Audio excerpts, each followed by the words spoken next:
Madam Speaker, last March, as a tragic failure of the Trump administration's response to the coronavirus pandemic was becoming very apparent, the House Democratic Caucus held a conference call to discuss the crisis, recalling the lessons of history like the aftermath of World War I and the Spanish flu, the Great Depression, and World War II, that it is usually the least of these among us that are the hardest hit during these crises and the last to recover after these crises are over, if they are able to recover at all.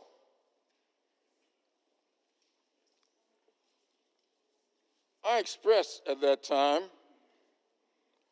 to the caucus that the legislation before us offered a tremendous opportunity to restructure things in our vision.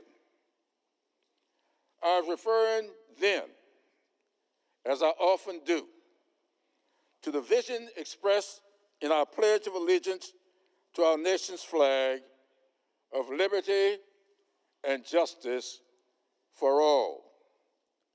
Shortly after the media reported these comments, Senator McConnell, the majority leader of the Senate, derided them on the Senate floor. Referring to me by position, he declared, and I quote him here, "This is not a political opportunity, it is a national emergency." I wholeheartedly agree with the now minority leader of the Senate that the coronavirus pandemic was and remains a national emergency. But because the previous administration and Senate Republicans failed to address it with the appropriate urgency and a vision of liberty and justice for all, the American people, through the political process last November, entrusted Democrats to an opportunity to build back with a better and more equitable vision for the future of our great country. The American Rescue Plan has begun that process, and it is enjoying widespread bipartisan support across the entire spectrum of the country. And it did not get a single Republican vote in the House or the Senate. Because of the use of the budget process commonly called reconciliation, Republicans were not able to block the filibuster the American Rescue Plan. And that is proven to be a good thing. But the Senate minority leader and several of his colleagues seem to be hell-bent on using archaic Senate procedures to allow the minority in the Senate to block any legislation designed to protect the voting and civil rights of our country's minority citizens as we continue our pursuit toward the fulfillment of liberty and justice for all. We have been here before. During the 1940s and 50s, the Senate filibuster was used to kill civil rights legislation and protect Jim Crow laws. Today, Senate Republican leaders are employing the same tactics to obstruct voting rights and civil rights legislation. Their efforts are designed to gain power for their party by suppressing political participation by minorities.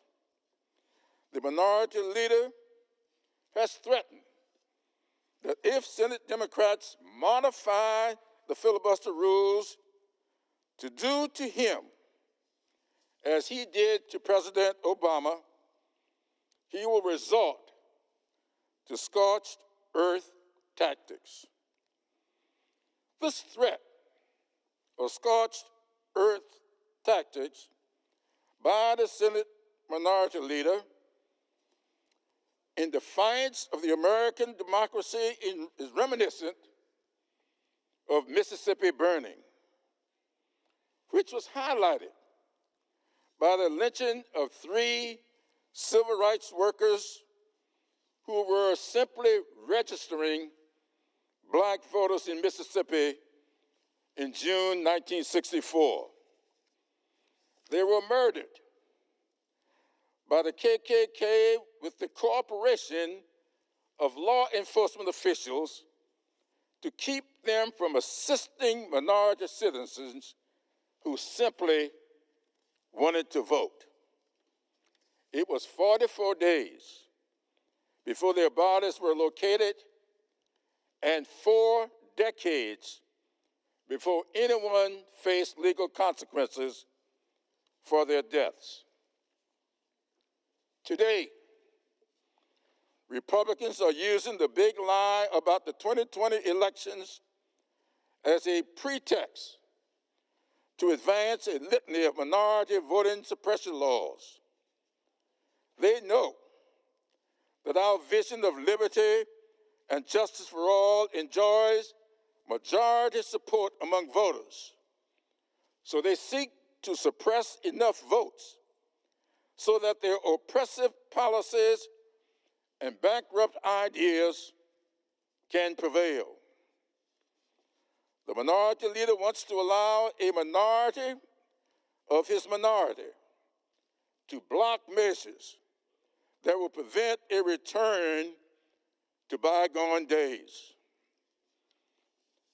To confront this threat, the Senate must eliminate the 60-vote threshold to end the filibuster on voting rights and civil rights legislation.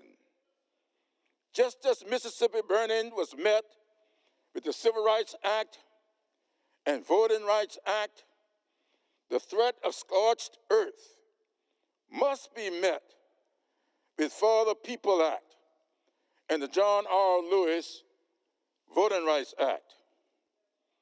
I didn't march in the streets and spent nights in jail as a young man to find myself fighting the same battles generations later.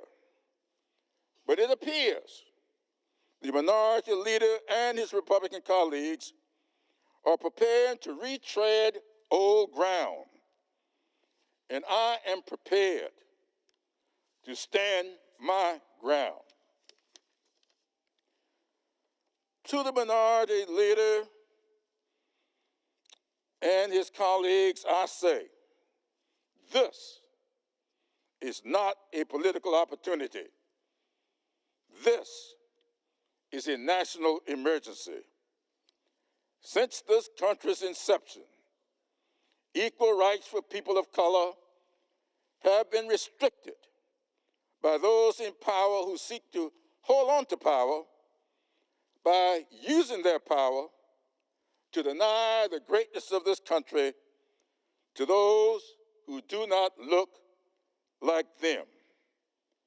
Extending debate on legislative issues is one thing, but when it comes to rights rooted in the Constitution, the filibuster has no place. And with that, Madam Speaker, I'll yield back the balance of my time.